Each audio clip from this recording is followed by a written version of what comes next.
Merci. Alors, facteurs économiques et politiques. Bon, encore une fois, bon, alors, nous sommes des fabricants d'aliments locaux, hein, et nos clients sont en règle générale dans un rayon de 0 à 200 km. Hein, donc, notre industrie est une industrie principalement locale.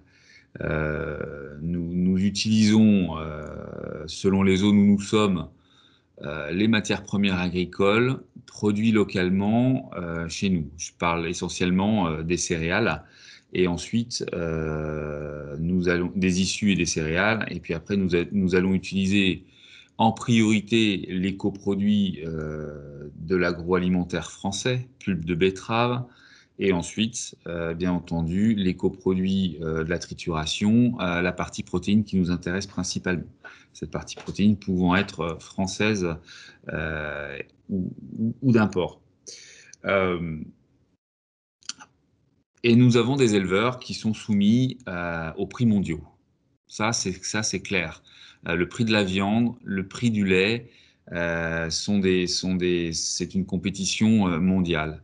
Et là, nous sommes tenus, nous, fabricants d'aliments du bétail, euh, à être compétitifs et à utiliser donc des matières premières compétitives pour proposer à nos éleveurs, à nos clients, l'alimentation du bétail la plus placée possible. Monsieur Pouliquin, qui est du groupe LDC, est encore mieux placé que moi pour le dire, étant spécialisé en ruminants.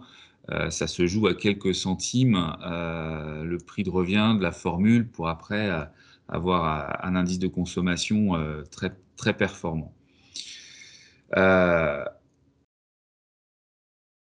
nous sommes aussi dans une compétition de performance, c'est-à-dire que nous devons avoir d'excellentes formules au point de vue nutritif et utiliser les meilleures matières premières disponibles sur le marché. Je me répète, à ce jour, euh, toutes les matières premières sont bonnes. Si on parle de matières premières hautes en protéines, on est sur le soja, après le soja et après le soja. Et ça fait partie de notre débat. Et je le souligne. Euh, alors, et puis, ça c'est très important. Le colza est une bonne matière première et je tiens à souligner que dans vous m'interrogez sur les facteurs économiques et politiques. Il est important aussi que la politique qui avait mis en place une filière agro-industrielle comme celle du colza avec les biocarburants puisse tenir le coup et que politiquement on soutienne cette filière qui est régionale par rapport à la culture du colza, nationale avec des unités de trituration performantes et qui permettent à nos éleveurs d'avoir une protéine euh, française déjà, hein, du colza. Et ça, c'est très important de soutenir ce qui existe. Je pense que c'est très bien. Politiquement, eh bien aussi, c'est important, je pense, que on a parlé de l'herbe, qui est la première source de protéines pour l'élevage ruminant. Il faut que l'on puisse nourrir les plantes, continuer de nourrir les plantes pour qu'elles fassent de la protéine. Une pâture, un fourrage, une pâture bien nourrie, c'est de la protéine et c'est la plus facile à acquérir pour l'éleveur. Je joue pas pour ma paroisse, je joue enfin je joue pas pour mon entreprise, mais pour la filière là. Et il faut continuer de pouvoir nourrir les plantes pour qu'elles nous fassent des bonnes choses sur nos bêtes, quoi. Ça, c'est important.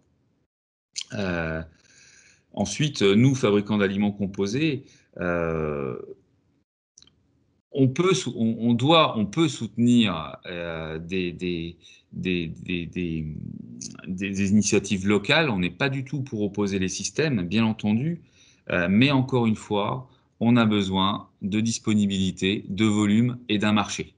Voilà. On ne peut pas être trop soumis aux aléas climatiques, à des matières premières qui sont là un an, 2 ans, qui disparaissent. Et de toute façon, dans nos cycles agricoles, une matière première, elle mettra plusieurs décennies à s'imposer.